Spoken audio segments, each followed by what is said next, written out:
Ruqayyah menikah dengan Utbah. Sementara adiknya Ummu Kulsum itu menikah dengan Utaibah, putra Abu Lahab juga. Ini Nabi dengan Abu Lahab itu selain sebagai paman, Abu Lahab ini juga sebagai mertua, besan. Gitu. Kedudukan Abu Lahab teh. Bisa ya? Bisa. Dari kakak Bisa. Yang nggak boleh mah perempuan adik kakak dinikah seorang laki-laki, itu nggak boleh. Gitu. Nggak boleh langsung. Ya. Misalnya Kang Rizky kedua anak perempuan dua anak dinikah ke Fauzi, itu nggak boleh gitu mah.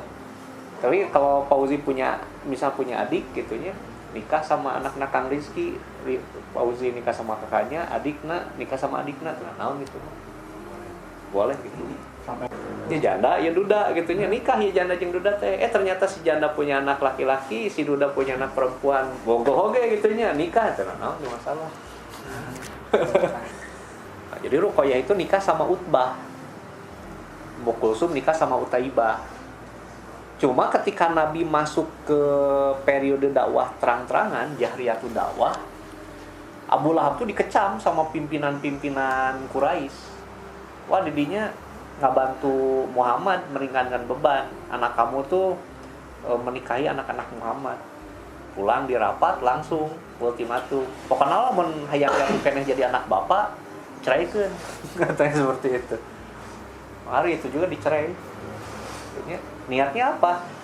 Agar Rasul itu diberatkan gitu dengan perceraian anak-anaknya itu.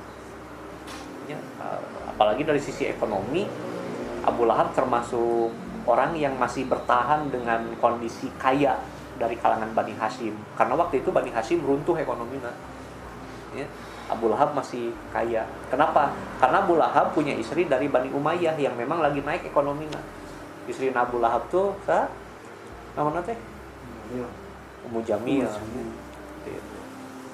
itu lagi naik ekonominya. Niatnya mah gitu. Ya, untuk nyusahkeun Nabi.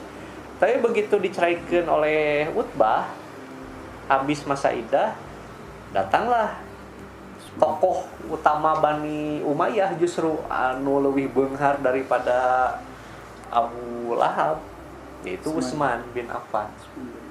Nikahlah Ruqayyah sama Utsman bin Affan. Lahirlah cucu Nabi yang namanya Abdullah bin Utsman.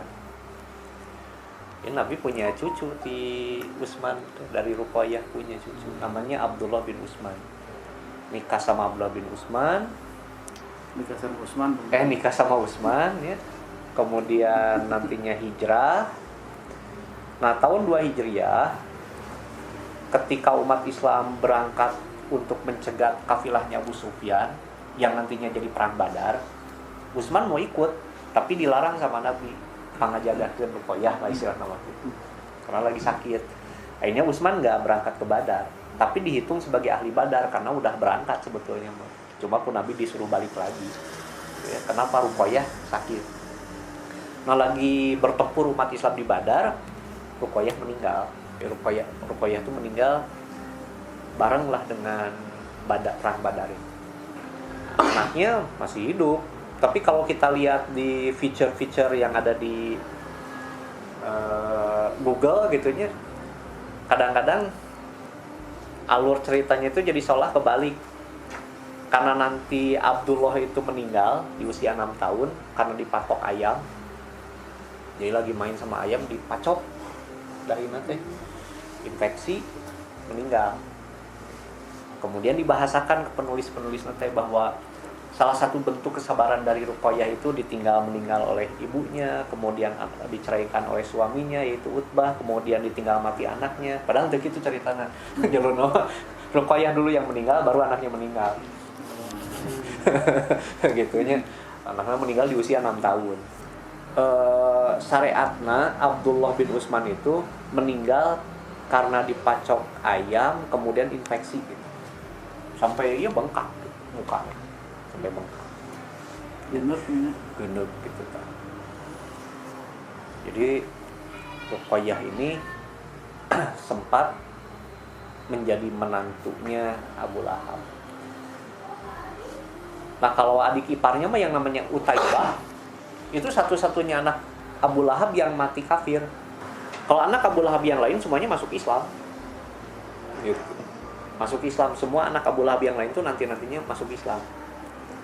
Ayah yang namanya Utbah, Mu'atib, gitu nya, Lubabah, itu Durrah masuk Islam semua.